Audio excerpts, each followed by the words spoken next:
deixar assim.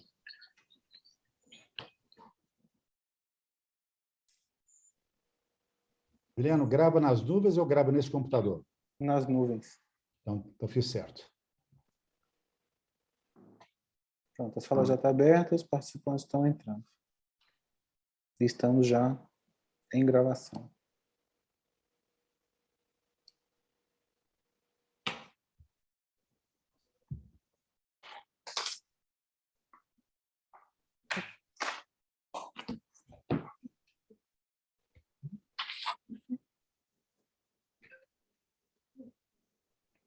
MacBook Pro.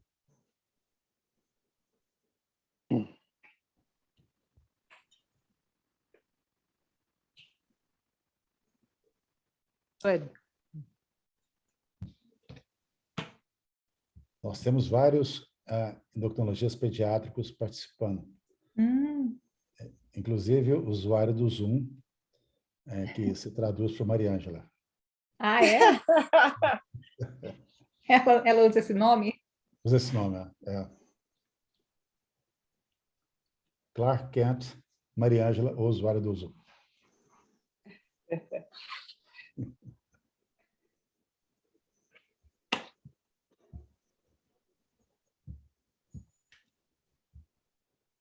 Leandro, acho que você pode começar dando as instruções aí. Ok. Boa noite a todos. Bem-vindo aí ao nosso último evento do ano da Sociedade Brasileira de Endocrinologia, da Regional do Distrito Federal. Hoje trouxemos 2 convidados internacionais, junto com um time estrelado de médicos aqui de Brasília, para discutir casos difíceis de tireoide. Em homenagem à proximidade aí ao Dia das Bruxas, a gente intitulou tematicamente esse evento de Scary Cases on Thyroid Cancer. Então, eu queria, antes de passar a palavra para o Dr. João, para a doutora Cris, que estão moderando aí, a doutora Valéria também está moderando o evento, passar algumas orientações. As perguntas, elas poderão ser feitas a qualquer momento, por escrito, num ícone abaixo que tem destinado a essencialmente isso, a perguntas e respostas, tá? Evitem de fazer as perguntas pelo bate-papo, pois ali a gente tem uma dificuldade maior em gerenciar esses questionamentos. Então, à medida que esses questionamentos forem surgindo, a gente vai inserir no meio da discussão para gerar uma riqueza maior aí do nosso evento. Então, queria passar a palavra para o Dr. João, depois para as moderadoras, e que tenhamos um bom evento. Boa noite. Boa noite. Boa noite a todos. Muito obrigado por ter participando desse evento, a nossa última iniciativa do ano. Estamos fechando com chave de ouro. Muito obrigado ao público que está aparecendo aí, está aumentando aqui, a gente está vendo. Um muito obrigado especial para a doutora Cristiane, que teve um trabalho enorme para organizar isso, isso aqui é um multitask, nós temos 10 pessoas participando. Nós temos 2 convidados americanos, temos 8 convidados brasileiros. A doutora Cristiane e a doutora Valéria vão apresentar esses convidados. Esse foi um ano brilhante para a SBNDF, e estamos fechando, então, esse ano brilhante com chave de ouro. Então, sem mais delongas, para manter o horário, eu passo a palavra para a doutora Cristiane. Cristiane, o palco é seu. Obrigada, doutor João, pela introdução. Obrigada a todos pela presença, todos os participantes. Especialmente, nós queremos aproveitar também a agradecer os nossos apoiadores de vários eventos ao longo do ano e os nossos patrocinadores exclusivos desse evento, a Abbott e a Merck. E eu e a Valéria vamos moderar esse evento, que, como já foi dito, é um evento que nós temos brilhantes palestrantes nacionais e internacionais. Eu gostaria de apresentar a doutora Jennifer Rosen, que é cirurgiã endócrina do hospital onde eu trabalhei, nos Estados Unidos, do MedStar Washington Hospital Center. Ela é chefe da cirurgia endócrina do hospital e atualmente é membro do conselho reitor da American Association of Endocrine Surgeons, da Associação Americana de Cirurgiões Endócrinos. Inclusive, ela teve a participação, foi coautora na 8ª edição do AJCC, né, do American Joint Committee. A doutora Rosen, ela é uma pessoa brilhante, uma cirurgiã endócrina, sempre muito participante na nossa equipe lá no MedStar, sempre com muitas opiniões brilhantes, e ela foi a criadora desses Scary Cases, inspirado numa iniciativa dela, que nós estamos fazendo aqui, esses Scary Cases no Brasil. E no último ano meu lá, eu falei com ela que eu queria trazer os Scary Cases para o Brasil, e isso para mim, então, é um grande prazer de estar acontecendo isso e de contar com a presença da doutora Rosen nessa sessão. E o Dr. Kenneth Berman, é endocrinologista do MedStar Washington Hospital Center e do Georgetown University Hospital. Dr. Berman, eu poderia falar muitas coisas sobre ele, mas ele tem inúmeras publicações, inúmeros prêmios já recebidos, e eu gostaria de destacar um prêmio recentemente recebido, o Dr. Berman recebeu pela Associação Americana de Tireoide, o Braverman Award, que é um prêmio dedicado a grandes mentores, pessoas dedicadas à mentoria, como é o caso do Dr. Berman. Mas o que eu gostaria de dizer é que eu aprendi com ele muito mais do que pesquisa em tireoide. O Dr. Berman foi um divisor de águas na minha carreira como médica, como endocrinologista, e para mim é um enorme prazer tê-lo aqui conosco.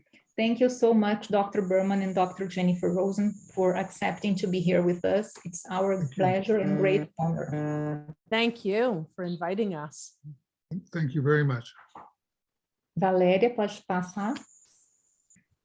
Coube a mim introduzir nossos brilhantes debatedores hoje, dos nossos Scary Cases. O primeiro caso será discutido pela doutora Andréa Reis, endocrinologista, supervisora de residência médica em clínica médica aqui do Hospital de Base do Distrito Federal. Doutor Cláudio Cavalcante, cirurgião de cabeça e pescoço do Hospital de Base Santa Lúcia, e doutor em cirurgia pela FMUSP de São Paulo, pós-doutor em nanobiotecnologia. Dr. Gustavo Gomes, médico nuclear, diretor executivo da Clínica Núcleos, primeiro secretário da Sociedade Brasileira de Medicina Nuclear.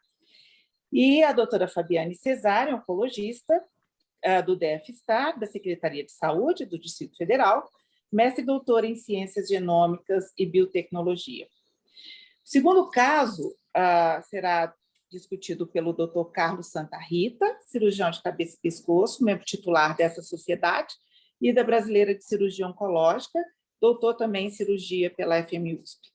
Dr. Leonardo Prado, médico nuclear do Serviço de PET-CT e Medicina Nuclear do IMEB, DF-STAR, e preceptor de residência médica do IMEB. E, novamente, a nossa querida oncologista, a doutora Fabiane. Então, sem mais delongas, vamos dar início ao primeiro caso, com a doutora Andréa. Boa noite, obrigada pela apresentação. Eu agradeço muito aqui a ISBEM, agradeço o convite da doutora Cristiane. E, bom, vamos começar, né? Então, o nosso caso é de um paciente de 80 anos, do sexo masculino, médico, casado, branco, que em novembro de 2019, ele observou um nódulo cervical à direita, de crescimento rápido.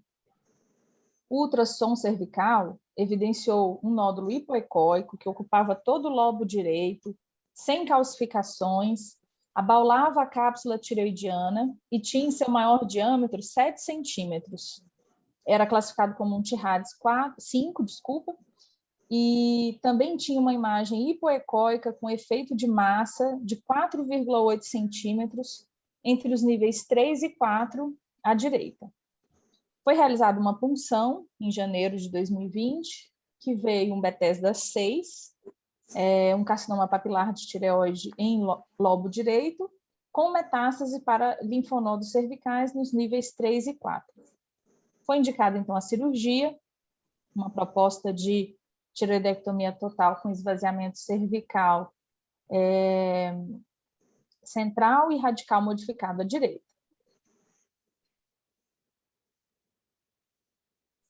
Um mês após a indicação da cirurgia, houve um crescimento muito rápido do tumor, era um tumor que se tornou uma massa fixa ao exame físico, foi realizada uma core biopsy em março, que veio como carcinoma papilífero de tireoide, variante colunar. Realizada uma tomografia de pescoço logo em seguida, que mostrou infiltração da pele cervical, do plexo braquial e do mediastino. E nesse momento ele foi considerado inoperável pela cirurgia de cabeça e pescoço. De antecedentes, o paciente era hipertenso, tinha um histórico de hipotireoidismo, um câncer de próstata tratado em 2000 com bracterapia exclusiva, um melanoma no hálux direito com ressecção cirúrgica em 2008 e um vaso celular retroauricular direito. Tinha como antecedentes familiares a mãe com câncer de tireoide, uma irmã com câncer de mama e uma outra irmã com um vaso celular também de pele.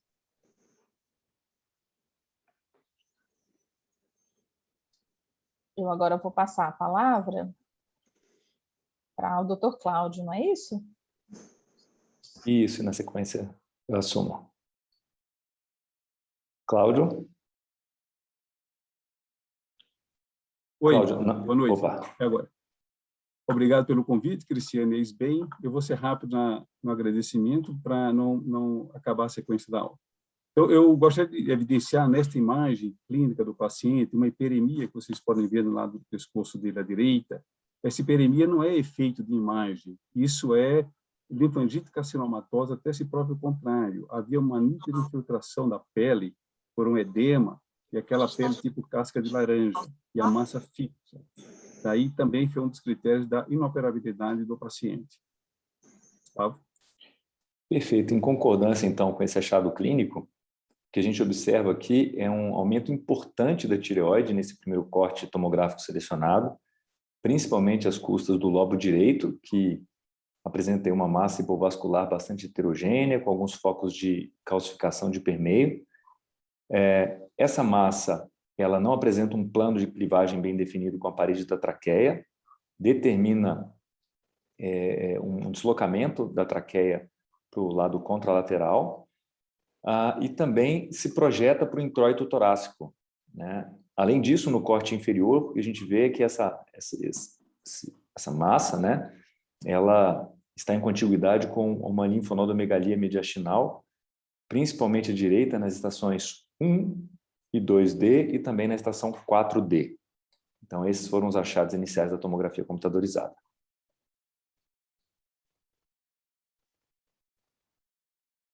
Na sequência, então, esse paciente foi estadiado com PET-CT, que mostrou exatamente esses mesmos achados anatômicos e que eles tinham também um aumento do metabolismo não muito significativo, o SUV girando em torno de 5, 6, bastante heterogêneo também, uma massa que apresentava sinais indiretos, né, de necrose, e realmente um hipermetabolismo bastante heterogêneo. Nesse PET, o que a gente viu é que, além desse lobo tireoidiano direito bastante aumentado, dessa linfonodomegalia mediastinal, existia também algumas áreas de hipermetabolismo, linfonodos hipermetabólicos cervicais bilaterais, nos níveis 5 cervicais.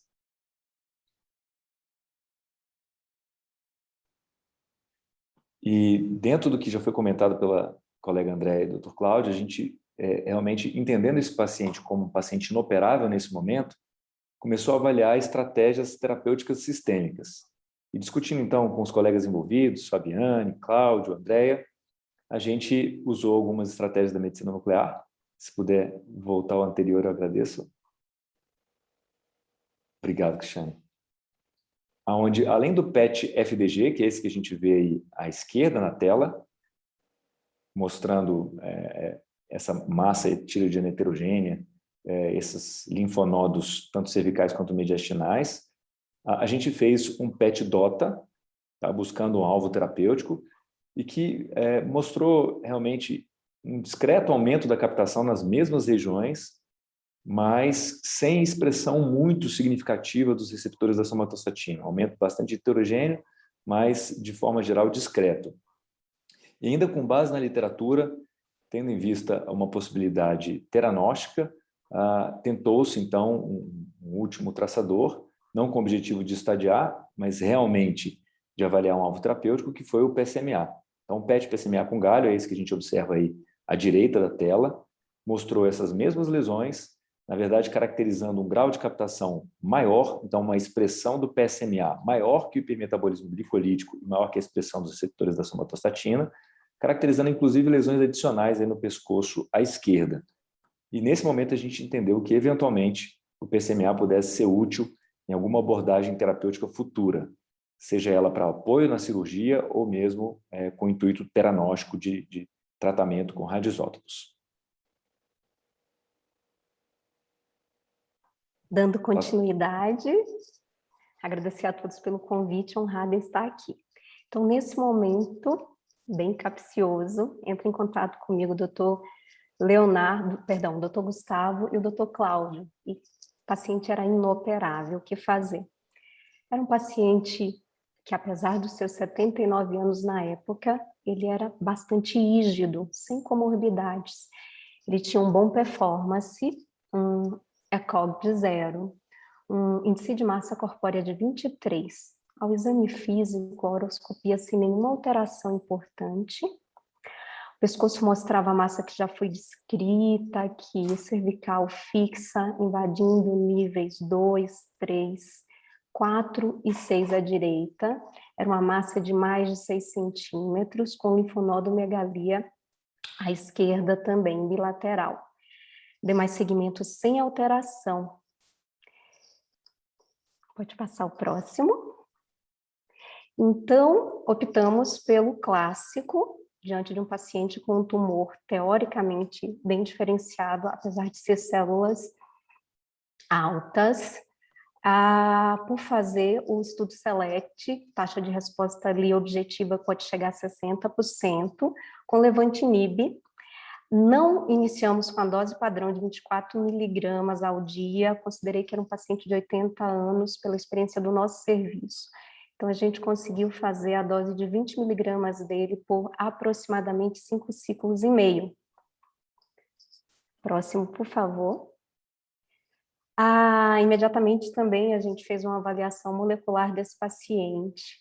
Então, ele tinha NTRK negativo, não tinha fusão de NTRK, a expressão de imunistoquímica para PDL1 também negativo, menos de 1%. Ele era estável, ele não tinha instabilidade microsatélite. A avaliação também do BRAF para o V600 não foi detectada e também não havia rearranjo ou amplificação do RET. Próximo. Então, a gente teve uma feliz surpresa, ele respondeu conforme o estudo SELECT, com excelente resposta, uma massa que era de mais de 6 centímetros fixa, chegou a diminuir, ficando 1 centímetro por 1, e ao lado esquerdo desapareceu. Próximo, por favor. E aí veio a questão, ele médico, também estava estudando, ele não estava suportando a toxicidade. Eu consegui reduzir essa dose para 10 miligramas e ainda assim ele apresentou hipertensão grau 3 e o cardiologista me ligava frequentemente, olha, não sei até quando a gente vai conseguir controlar, o paciente não está com boa compensação da pressão arterial. Evoluiu com síndrome mão em pé grau 3. Diarreia grau 4, perda de apetite severa, estomatite grau 4, mesmo com redução de dose, artralgia e mialgia limitantes, além da fadiga. Ele chegou para mim e falou, não vou tomar mais esse remédio. Quase falando, se vira. Então, diante de um paciente com doença paliativa que teve uma excelente resposta ao tratamento sistêmico, então, em nenhum momento a intenção era neoadjuvante ou citorredução para a cirurgia. A intenção era tratar um paciente de forma conforme literatura. Tratamos sistêmico para a doença metastática. Porém, a toxicidade foi limitante. E aí reconsideramos a possibilidade de chamar o cirurgião, próximo slide, e discutir sobre resgate cirúrgico. Dr. Cláudio? Acho que o doutor Gustavo vai falar. Tá. Então, se quiser fazer algum comentário, Cláudio, mas o que a gente vê aqui, à esquerda, é a tomografia inicial de abril, que a gente já havia falado. com a imagem mostrando realmente aqui a correspondência do exame físico do paciente, né?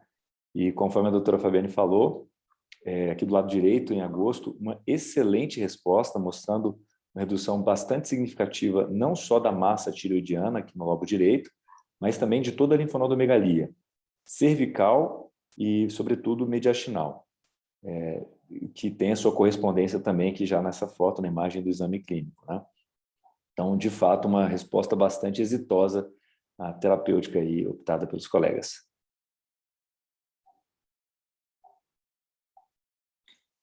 Então, em setembro de 2020, foi a primeira cirurgia. Como houve essa redução gigantesca da massa e no exame de imagem, optamos por fazer o tratamento clássico. Tireoidectomia total, mais o desasamento central e lateral, mais o desasamento cervical radical modificado à direita, em conjunto com a cirurgia torácica, que fez uma esternotomia para esvaziar o mediastino. E aqui a imagem para evidenciando a loja tiroidiana, com esvaziamento nível 6 e 7. E mais à direita do vídeo, vamos ver, à direita nossa, vamos ver um esvaziamento cervical radical, modificado, onde, perto desse parabefe inferior, vemos o nervo espião acessório, né, notando que o nível 2B também foi retirado, e nessa cirurgia foi ressecada somente a jugular interna junto com a massa. Foi preservado o espião acessório e o músculo esternocleidomastoide. E eu gosto de chamar a atenção nesse ponto, porque eu esperava encontrar muita aderência e, para minha surpresa, havia o plano de clivagem em todas as estruturas, em carótida, em traqueia, na musculatura. E a ideia, como era uma ideia, não era mais assim, não era a intenção de curar, mas de paliar o máximo possível.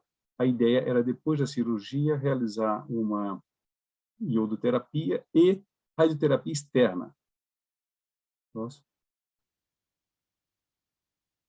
E aqui uma visão da cirurgia torácica simultaneamente, as imagens do lado esquerdo evidenciando a massa tumoral e a ressecção das massas na nossa direita.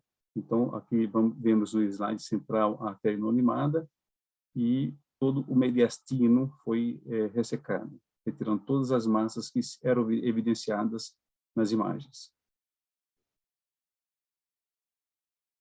E o resultado da patologia veio com carcinoma papilar da tireoide, com características sugestivas de variante de células colunares. Percentual de neoplasia na presente amostra de 100%, e o que chamava a atenção que não havia invasão vascular ou perineural, o que era de se esperar em casos como esse. E foi estadiado como PT3-PN1B. E a imunistoquímica, os achados morfológicos e imunistoquímicos foram consistentes com carcinoma papilífero de tireoide, variante de células colunares.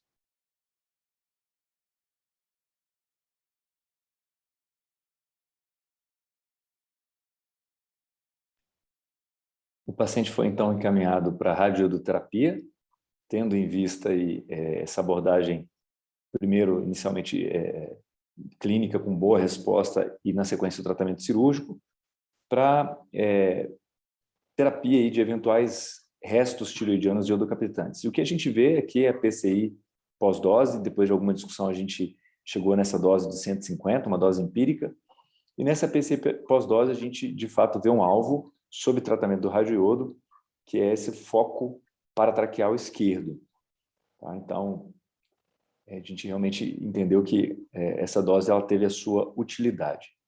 Na sequência, a gente vai observar a evolução da tireoglobulina, por gentileza, Cristiane, que inicialmente caiu, mas coisa de 5, 6 meses depois da cirurgia, ela começou a se elevar novamente, quando foi realizado um ultrassom cervical que caracterizou o linfonodo supraclavicular esquerdo e a PAF veio positivo para metástase. E também esse ultrassom mostrou um linfonodo supraclavicular direito, porém a PAF, nesse caso, desse linfonodo foi negativa. Então, visando entender melhor o que estava acontecendo com esse paciente, ele foi novamente submetido a uma PCI, cerca de 6, 7 meses depois da iodoterapia. E essa PCI mostrou algumas captações, então a gente vê aqui uma captação supraclavicular direita e outra supraclavicular esquerda, em correspondência com os achados descritos no ultrassom. E aí, para realmente entender melhor esses achados, pode passar por gentileza, Cristiane? A gente submeteu esse paciente a um PET FDG novamente.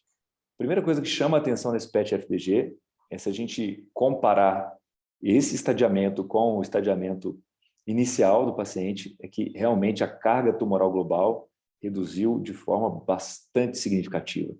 E o que a gente tem, então, nesse momento, é uma doença residual em correspondência com o ultrassom, em correspondência com a PCI com radioiodo, onde a gente vê um linfonodo cervical supraclavicular direito, NIOS 5B, e também um linfonodo supraclavicular esquerdo no nível 5B. Além disso, um pequeno linfonodo mediastinal nessa imagem mais à direita, que também apresenta um discreto aumento do metabolismo glicolítico.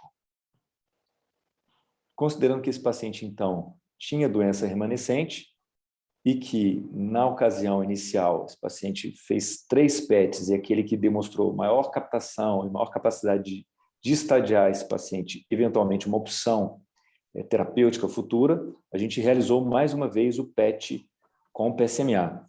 E esse PET com PSMA é o que a gente vê aqui à direita, ele mostra exatamente os mesmos achados em termos de doença que o PET FDG, porém com maior intensidade de captação. Enquanto o SUV no FDG girava em torno de 4,5, no PET com PSMA, esse SUV passou em algumas lesões de 7, mostrando, então, caracterizando bastante bem essa doença residual, principalmente na região cervical, bilateral, no mediastino superior, e se a gente puder ver um pouquinho mais abaixo, o mediastino sugere aqui outras áreas um pouco menores, mais focais, de captação também, que, no nosso ponto de vista, foram suspeitas naquele momento para acometimento pela doença de base do paciente. E, então, em setembro de 2021, há poucas semanas atrás, esse paciente foi novamente submetido à cirurgia e a massa supraclavicular direita, como tinha tiroglobulina negativa e tinha a citologia negativa, nós resolvemos abordar também, porque as imagens eram sugestivas de captação neoplásica. Então, realizamos o esvaziamento cervical radical modificado à esquerda, foi realizada a ressecção radioguiada do linfonodo supraclavicular à direita, porque em área operada é muito difícil você encontrar aquela massa, parece fácil na imagem, mas na cirurgia não é. Então, utilizamos o macroagregado de albumina, marcado com tecnécio, no linfonodo supraclavicular à direita, e estava captando, como falei anteriormente, ao PET e o PSMA galho 68. E essa massa foi negativa para a punção. Eu estou chamando a atenção para nós lembrarmos do diagnóstico da patologia final.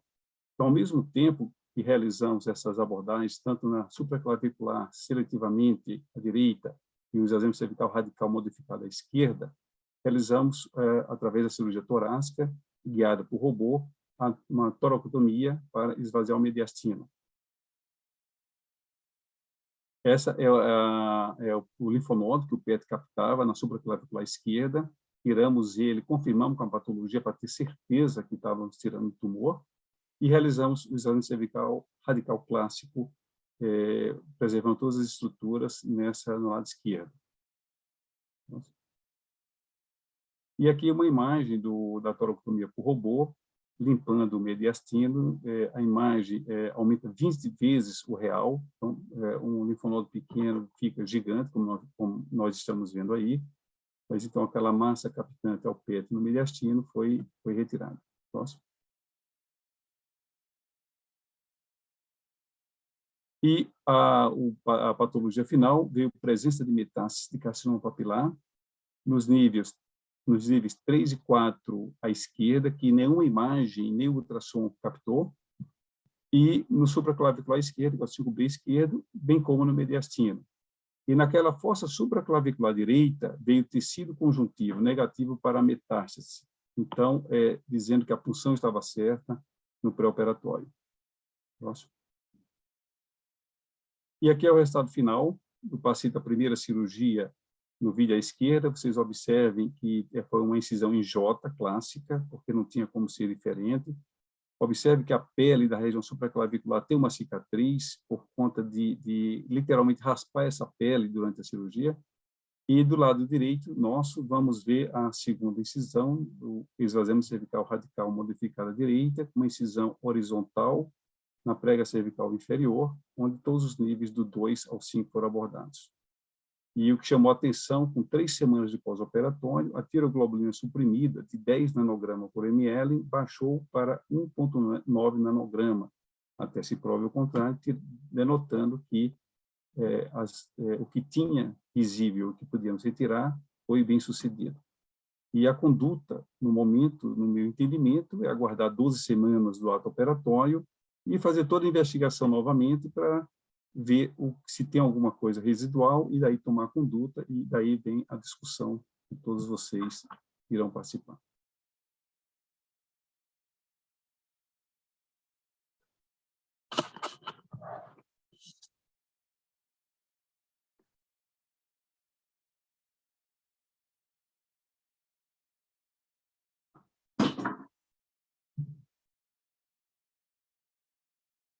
Oi, Cristiana. Cris, seu áudio está desligado.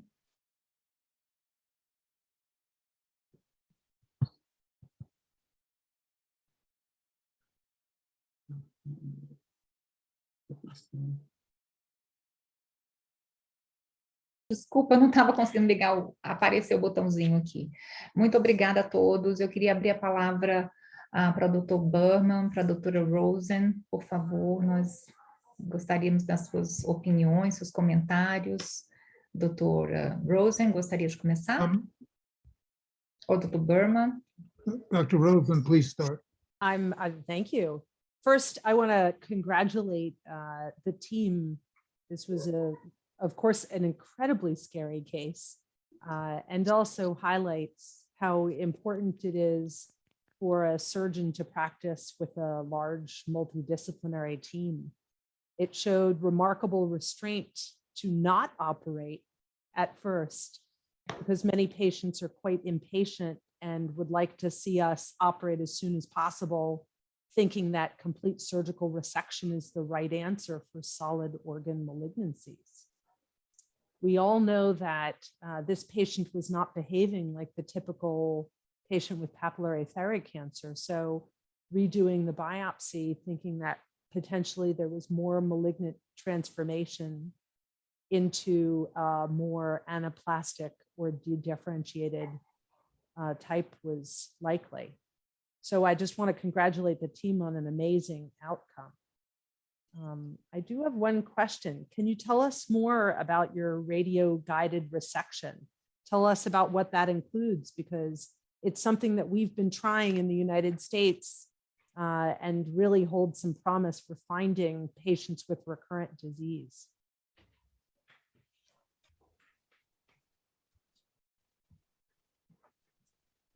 Dr. Cláudio quer comentar? Tá, o áudio está fechado, Dr. Cláudio. Oi, Gustavo. Você gostaria de falar ou você quer que eu fale? Acho que é melhor você falar. Então, em área operada, em área ressecada, a fibrose dificulta você identificar aquela massa. Mas quando nós temos um ultrassom e nós injetamos o material radioativo dentro daquela massa e na hora utilizamos um probe, nós conseguimos identificar por sinais, né, sinais digitais e sonoros, aquela massa. Então, ressecamos toda a massa e confirmamos depois que tiramos com o mesmo probe. Essa radiada pode ser com tecnésio, pode ser com PSMA. Queríamos ter feito isso com PSMA, mas felizmente deu certo a cirurgia com a macromolécula, macroagregado de albumina. Não sei se eu consegui responder.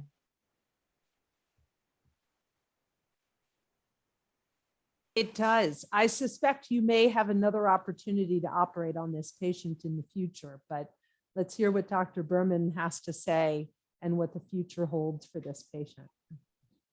Sure. Thank you very much. And thank you for the invitation. I congratulate you on a wonderful presentation and great care. Nowhere could they have gotten better care. It's really a tribute to the team. I have a few comments to bring up. I know time is short, but I'll be succinct. First is the thyroglobulin level was relatively low, even at the beginning of the case, without antibodies, indicating that it really shouldn't or usually would not respond to I-131 so well. But of course, we would continue to monitor the thyroglobulin. Second comment is that the I-131 doses you gave are absolutely standard and they seem to work as well as they could. But we, as Christian knows, at the hospital center in Georgetown, use dosimetry, which allows us to use a bigger dose of I-131 safely to get more tumor into the, get more isotope into the tumor. We have some publications that suggest that really is true, especially in cases like this. The question of what the TSH should be is very controversial. Dr. Joanna Kluber-Gojinski at the NIH has published an article recently saying that most patients with thyroid cancer do not need a low TSH.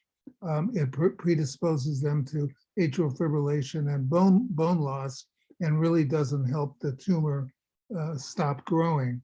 But we still, in this case, would agree that TSH should be low, but remembering that the patient is older and may have adverse effects. The patient had a columnar cell carcinoma, and that is known to be more aggressive. We've seen several of them, and they've equally been aggressive as the one you said. That you used appropriately Lenvima. The typical dose is 24 milligrams. We were part of a study from the company looking at 18 versus 24 milligrams, but they stopped the study. No one really knows the lowest dose that's effective. It's really impressive that this patient was on such low doses and it still seems to be effective. The molecular analysis was done. It obviously was done in an excellent institution that measured apparently everything that we would want to measure. And unfortunately, there were no specific abnormalities. Some people at the beginning of this case would have measured calcitonin levels. We wouldn't have necessarily, just to make sure it wasn't medullary cancer. And you had mentioned that you did a gallium dotatate study. There are multiple articles in the literature saying gallium dotatate is effective in papillary thyroid carcinoma, not just medullary thyroid carcinoma, but in our nuclear medicine section, we've switched recently from gallium-68 dotatate to copper-64 dotatate, which seems to be more sensitive and specific. If the Lenvima wasn't tolerated, we probably would have switched to second-line cabozantinib either before the surgery or after the surgery if there was progression, but obviously the patient has done really, really well due to the excellent care. Thank you. Obrigada, Dr. Berman. Gustavo, você queria comentar alguma coisa sobre essa questão da dosimetria? Acho que o comentário foi absolutamente apropriado e a gente realmente considerou, nesse caso aí, fazer a dose terapêutica com dosimetria. Mas tendo em vista uma questão logística e também de disponibilidade do paciente, porque a gente sabe que a dosimetria exige mais tempo, né, tanto do serviço, dos profissionais, mas também uma colaboração bastante ativa do paciente, a gente, numa discussão, entendeu melhor, inicialmente, por fazer essa dose empírica. Mas, tendo em vista que esse paciente realmente teve captação do iodo, apesar dessa dose ela não ter sustentado a resposta, né, o paciente acabou progredindo 5, 6 meses depois, eu acho que não é uma questão absolutamente descartada para esse paciente. Eventualmente pode ser considerada. Mas, inicialmente, a gente, tendo em vista essa histologia mais indiferenciada, a gente realmente considerou, né, a possibilidade de terapia tanto com análogos da somatostatina, quanto uma terapia mais inovadora, que a gente começa a ver na literatura, com PSMA marcado, e são opções aí, caso o paciente realmente precise de uma terapia sistêmica e entenda-se que a medicina nuclear pode ser útil. Obrigada. Obrigada a todos pelos comentários, e nós vamos passar então para o caso 2, e depois, se houver mais tempo, nós podemos comentar mais um pouco sobre alguma outra dúvida desse caso também. Obrigada. Vamos então começar o caso 2. Carlos, Santa Rita. Tudo bom? Boa noite. Essa paciente tinha 60 anos de idade, casada, branca, aposentada. Ela foi atendida em março de 2011, referindo que há mais ou menos um ano tinha um crescimento de um nódulo de tireoide associado à disfonia e à disfagia. Como histórico, ela já tinha sido submetida há uns 20 anos atrás a um tratamento para um nódulo benigno de tireoide, mas sem uso de levotiroxina.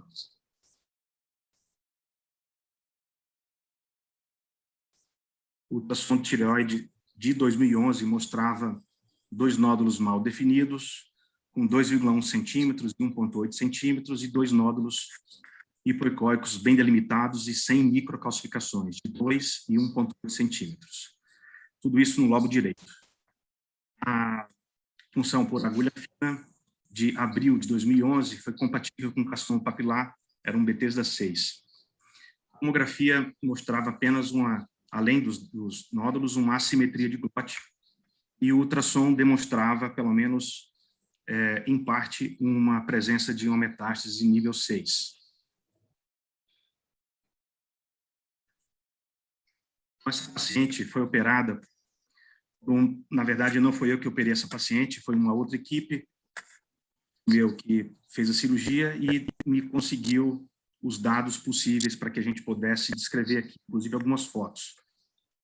A paciente foi submetida a uma totalização de tireoidectomia em maio de 2011, juntamente com o esvaziamento cervical dos níveis 2, 3, 4, além do nível 6.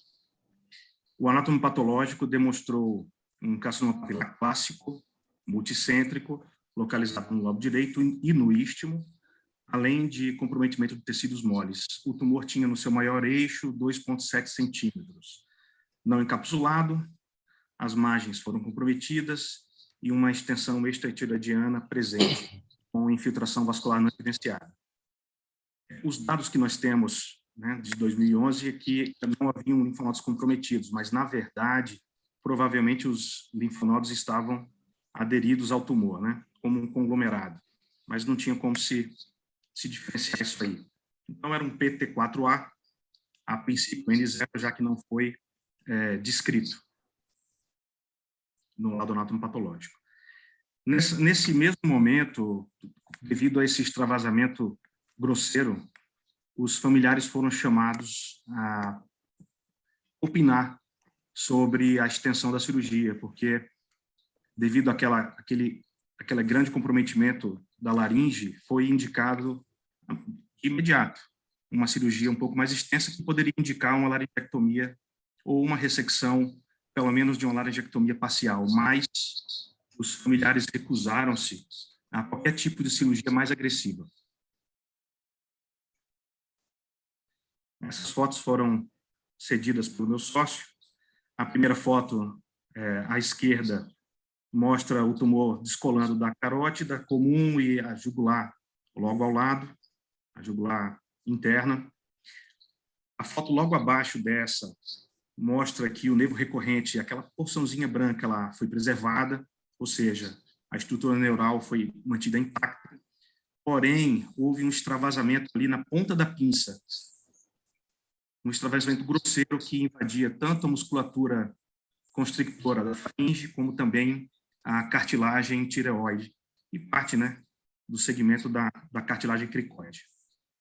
Aqui o aspecto final da ressecção, mostrando uma cartilagem tireoide porosa, com aspecto de comprometimento, né? Mas a família realmente foi taxativa em não efetuar nada mais agressivo, né? O Dr. Marcelo Cavassani foi meu sócio que executou a cirurgia na época, em 2011. Bom, a paciente, então, depois de toda essa discussão aí sobre aumentar a cirurgia, né, e a recusa da família, nós conversamos bastante com o cirurgião, né, o Marcelo, na época, e a doutora Renata, que era endocrinologista que acompanhava a paciente, e aí nós optamos por fazer uma dose mais agressiva de iodo, né? A família queria tratar rapidamente, não queria submeter a paciente a essa cirurgia, e nós acabamos optando por fazer uma dose de iodo bem agressiva mesmo, de 200 miliquirris, como no outro caso também uma dose empírica, e a gente vê uma intensa captação do radiodo, né, na região cervical. Parecia ter talvez uma captação pulmonar um pouco difusa, mas isso não se confirmou. Pode passar, Cris, por favor. De novo. E aí a gente vê essa captação na região supraclavicular, linfonodos aí no nível 4, talvez 6, à esquerda. Lembrando que a totalização ocorreu no istmo e do lado direito, né? Então, esses linfonodos estavam descritos lá na ecografia, provavelmente poderiam ser esses mesmos os linfonodos comprometidos. Pode passar, Cris. Depois disso, no relato que a gente tem do prontuário, né, a família se recusou a fazer tratamento complementar com radioterapia, foi reforçada a necessidade de complementação cirúrgica, mas eles também continuaram sendo contra, e a paciente que veio aqui para fazer o tratamento preferiu continuar a fazer o acompanhamento ou um novo tratamento com uma menor radicalidade em Goiânia, que é uma cidade vizinha. Foi feito um acompanhamento regular desde então, né? A paciente vinha ocasionalmente nas consultas, e chegou em 2019 com um relato, né, que tinha sido submetida a uma cirurgia em Goiânia, em 2018, onde foi feito um shaving, né, numa recidiva do leito tiroidiano, que ela também não tinha um anátomo patológico dessa cirurgia, e relatava também uma nova dose de iodo em Goiânia, mas ela também não tinha esses exames, não tinha nada que a gente pudesse confirmar isso. Pode passar, Cris.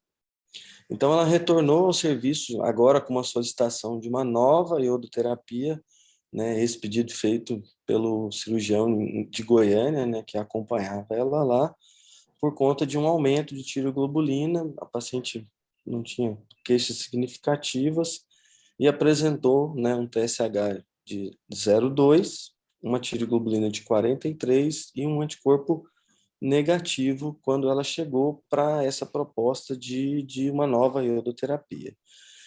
Nesse momento, a gente optou por fazer uma pesquisa de corpo inteiro pré-dose, né?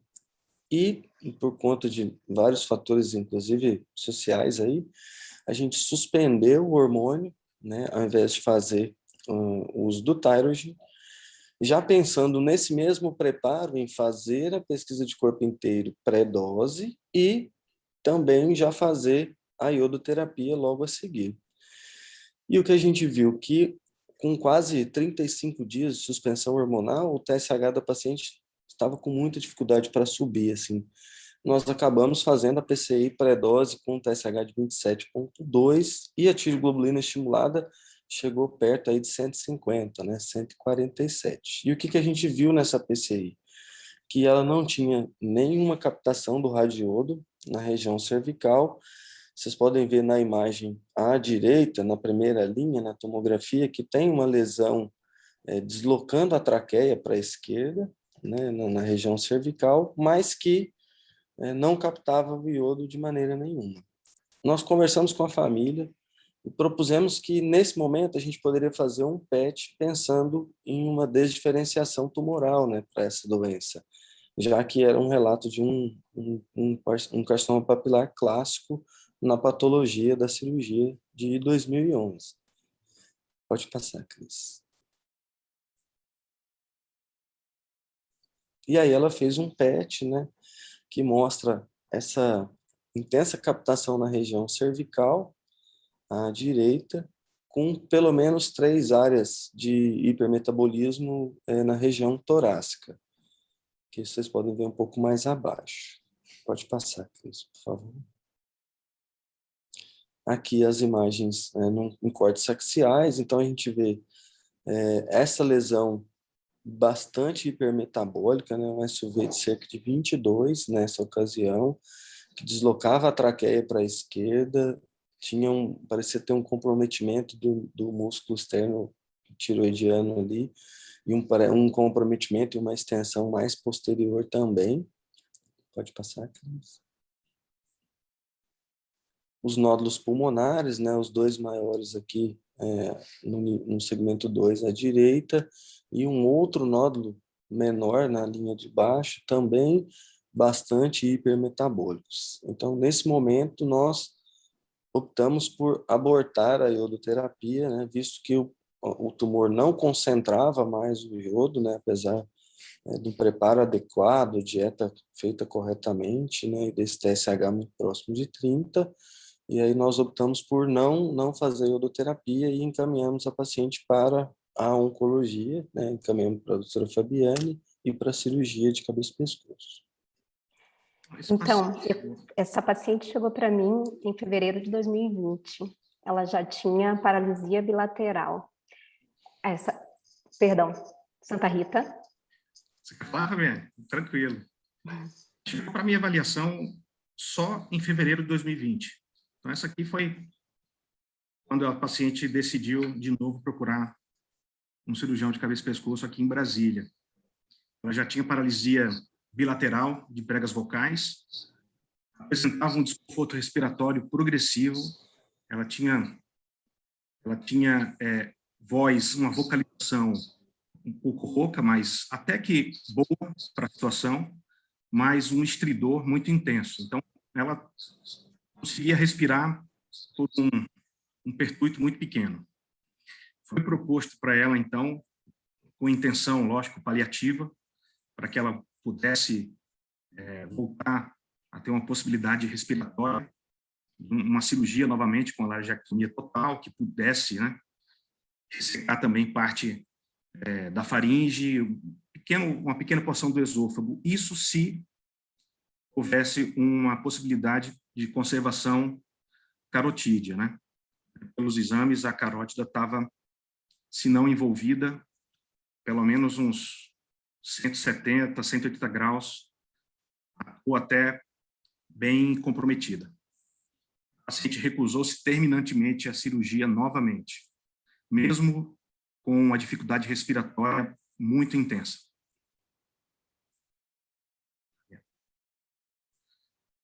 Então, nessa imagem, dá para ver a extensão do tumor, tanto nesse PET-CT, como também nessa ressonância. Então, um amplo comprometimento de partes moles, com um desvio traqueal bem importante. Lesão bem próximo da face cerebral. E nessa segunda imagem, nós não víamos um plano de clivagem com a carótida comum. Então, nesse ponto, nós... Pode passar para o próximo, please. Aqui, extenso comprometimento de tecidos moles, e a paciente não foi favorável a qualquer tipo de intervenção radical. Próximo, please. Mandamos para a doutora Fabiane. Exatamente, a paciente chegou para mim e a primeira frase que ela falou foi: eu prefiro morrer do que fazer uma traqueostomia, um caso bem complexo. Então a gente solicitou imediatamente, pensando num tumor que se desdiferenciou, o perfil molecular dela, e para nossa sorte veio uma mutação do BRAF no V600E.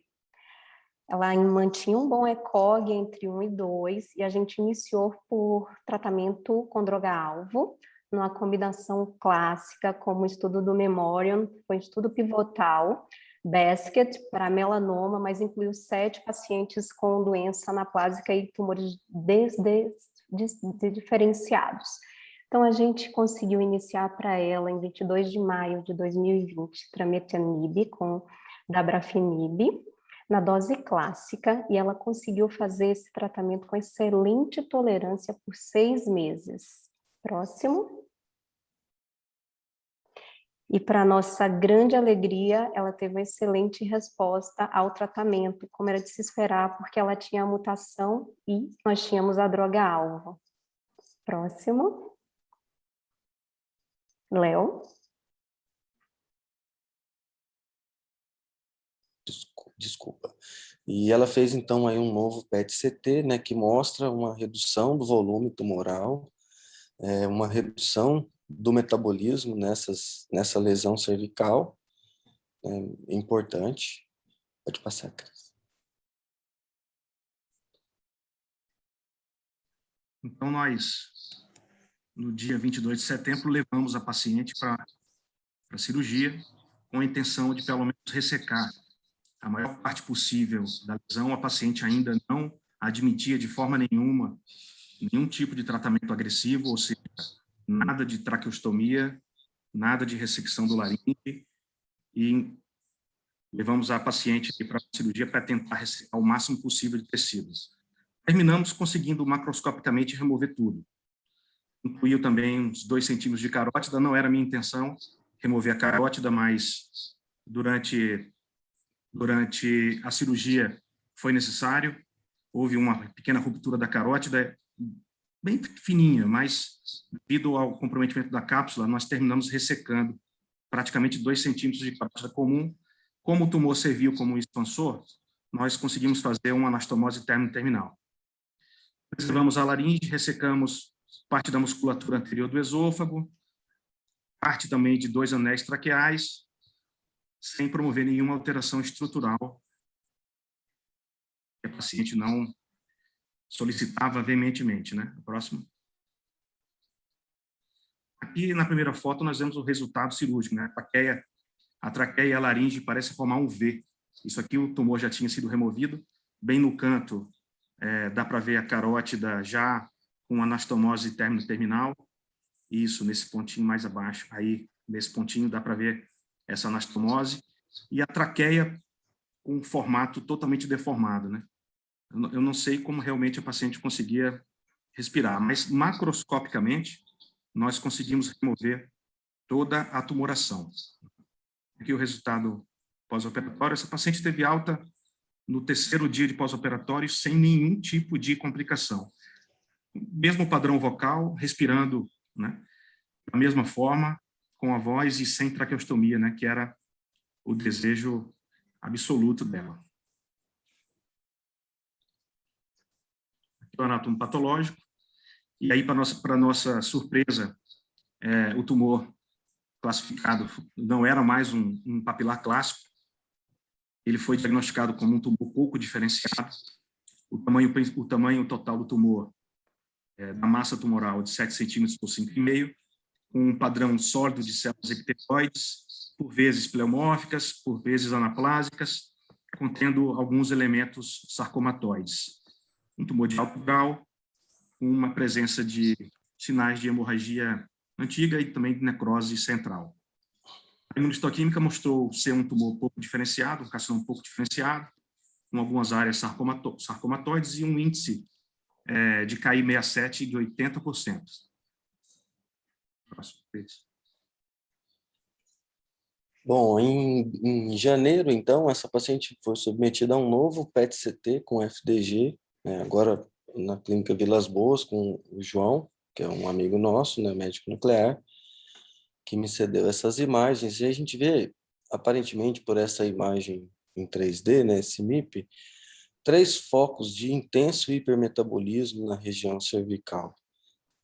Pode passar, Cris.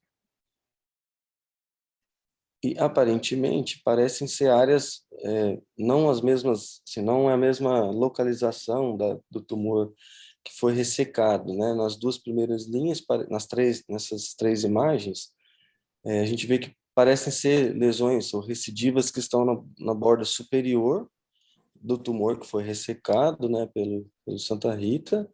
Pode passar, Cris. E uma recidiva na borda mais inferior, ali próxima da fúcula external, né, um pouco acima da fúcula external. mas continuam aqui sendo áreas de intenso hipermetabolismo, que reflete um padrão metabólico muito parecido com a lesão inicial que foi ressecada na cirurgia de setembro. Adicionalmente, a gente percebe que no pulmão direito, os nódulos que tinham sido vistos no PET anterior, antes do tratamento sistêmico, eles desapareceram, né? Não tem mais esses nódulos, mas agora apareceu um pequeno nódulo aqui no pulmão esquerdo com hipermetabolismo. Essa paciente, então, foi para a radioterapia, e aqui agradecer as imagens do Juliano, né, da Clínica Vita.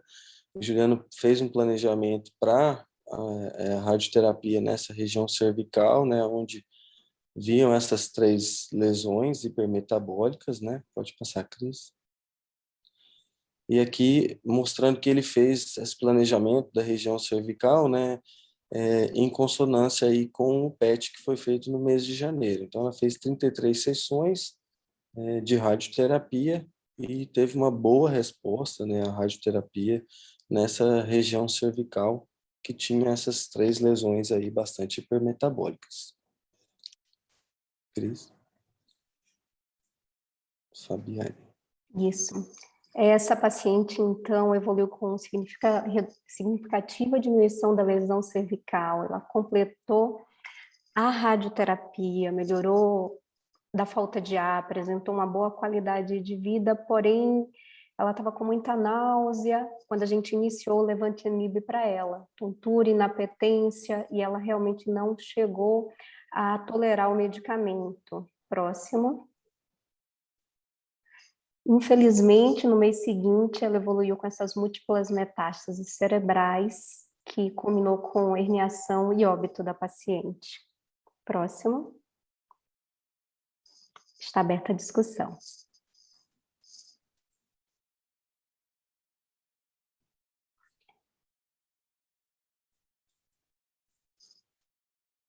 Cris? Dr. Berman, would you like to start this time? Thank you very much. Again, I'll be brief given the time constraints, but wonderful case, great presentation.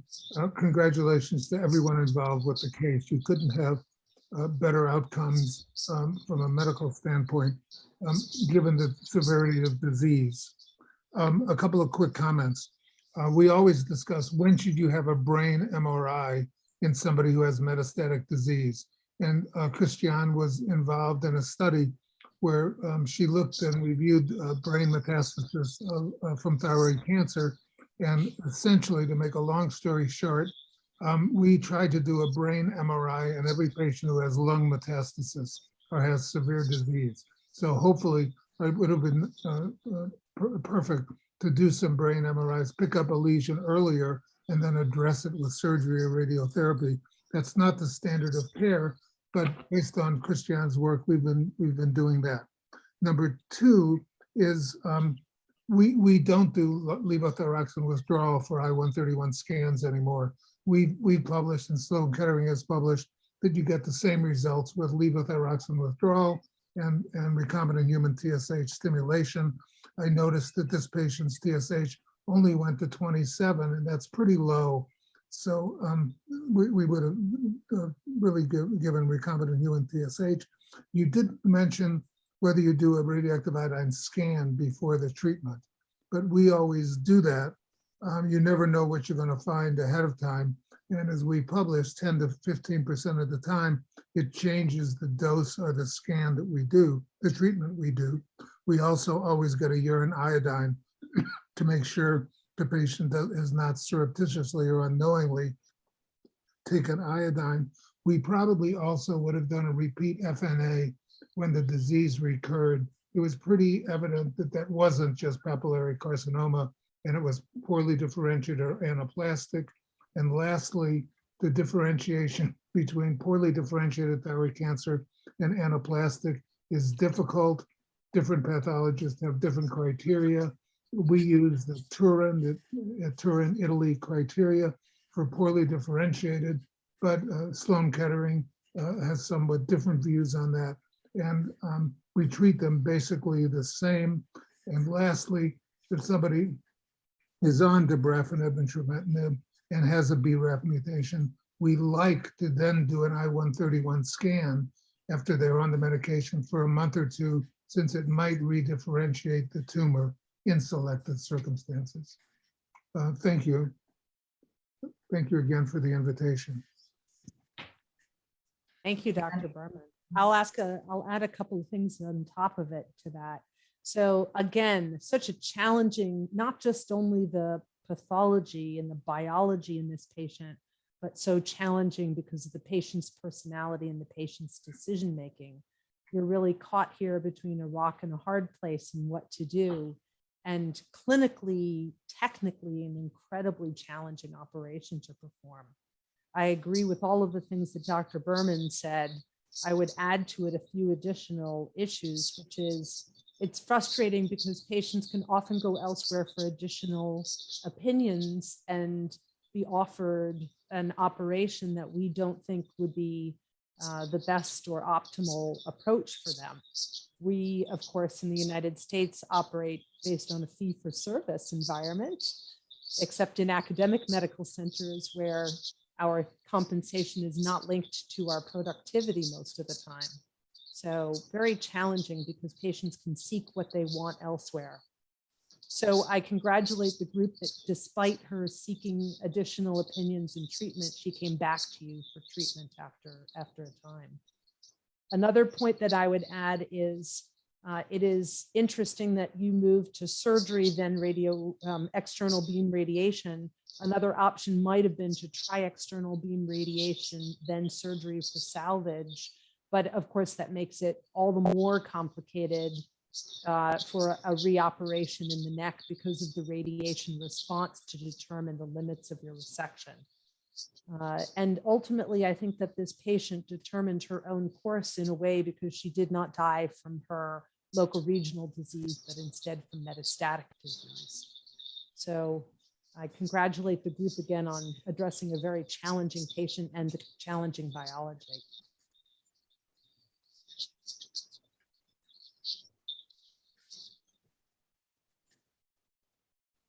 Obrigada, Dr. Rosen, Dr. Berman, muito interessantes os comentários. Alguém gostaria de fazer alguma observação, algum comentário sobre isso? Algum dos apresentadores? Cris, não só para lembrar assim, que a nossa dificuldade quando fomos fazer a iodoterapia em 2011, Dr. Berman, é justamente porque a paciente não tinha plano de saúde na época, né? A família não conseguiria utilizar o Tyrogen, né? O TSH recombinante, e eles estavam terminantemente querendo fazer a terapia o quanto antes. Nós gostamos muito de fazer a PCI sempre pré-tratamento para essa avaliação, principalmente porque ela pode mudar mesmo a nossa conduta, né? Por esse mesmo motivo, nós consideramos a paciente como uma paciente de, teoricamente, um risco mais alto, por isso que nós acabamos fazendo uma dose um pouco mais alta. Na época, nós conversamos muito, discutimos muito o caso, né, com o endocrinologista, com o cirurgião, e é por isso que a gente optou por fazer dessa forma, justamente porque ela não tinha plano de saúde na época, né, por conta dessa dificuldade e da disponibilidade para ela, para a gente poder fazer essa avaliação, infelizmente. Obrigada, Léo. Aqui eu estou vendo um comentário da doutora Renata Galli, que viu essa paciente algumas vezes, mas ela é endocrinologista, mas a paciente não fazia um follow-up regular, e a Renata confirma isso que vocês estão falando, dessa questão da personalidade, somado à biologia tumoral, a personalidade da paciente, que afinal de contas foi delimitando e delineando o tratamento.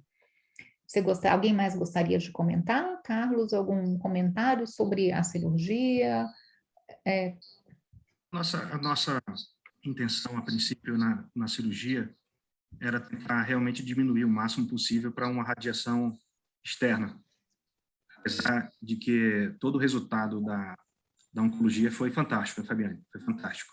Eu acho que se não tivesse sido usado a quimioterapia anteriormente, a gente não teria conseguido fazer uma ressecção possível, né? Não teria conseguido fazer essa ressecção, teria sido impossível. E a Fabiane conseguiu, com o tratamento da paciente, fazer com que ela fosse possível, né, voltar a pensar em uma cirurgia, mas terminantemente ela se recusava. A ideia de uma traqueostomia para ela era realmente terminantemente proibitiva. Mas uma pena que nós terminamos com um desfecho que realmente foi um pouco surpreendente, mas para esse tipo de tumor realmente era até esperado, né? Visto que pelo menos 45% aí dos pacientes não chegam a 5 anos de sobrevida quando tem esse tipo de patologia e esse tipo de comprometimento extragranular. Isso mesmo. Mas é interessante que, pelo menos a vontade dela, né, de não ter uma traqueostomia, pelo menos até o final ela não teve, né? Então, assim, ela infelizmente, a biologia tumoral era muito agressiva, mas quando eu fiquei revendo esse caso, eu pelo menos fiquei, acho que ela apesar de ter ido a óbito, pelo menos ela foi a óbito sem a traqueostomia, né? Então... Ela estava feliz com o tratamento. Apesar do desfecho, ela tinha ido no consultório uma semana antes e feliz em não ter sido submetida a um tratamento mais radical. Doutora Rosen, gostaria de complementar mais alguma coisa? Dr. Burman?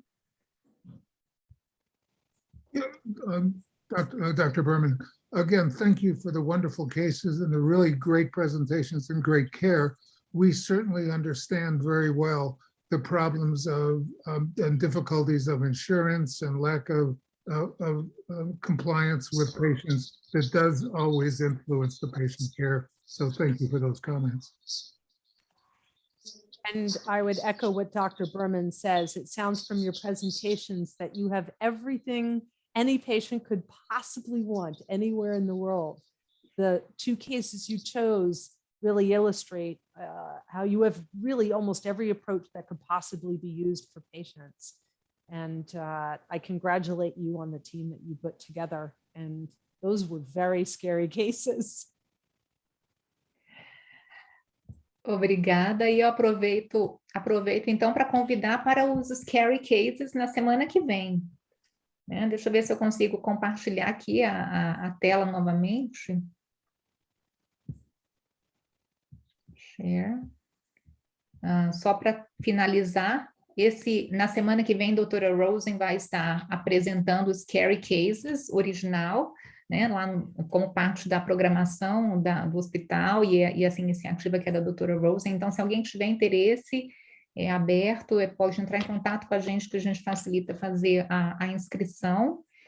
E também no final do ano, o Dr. Burman tem o Thyroid Update, que também é um encontro que acontece a cada 2 anos, e eu participei de pelo menos 2 encontros desse, e é um encontro muito interessante, realmente uma atualização muito boa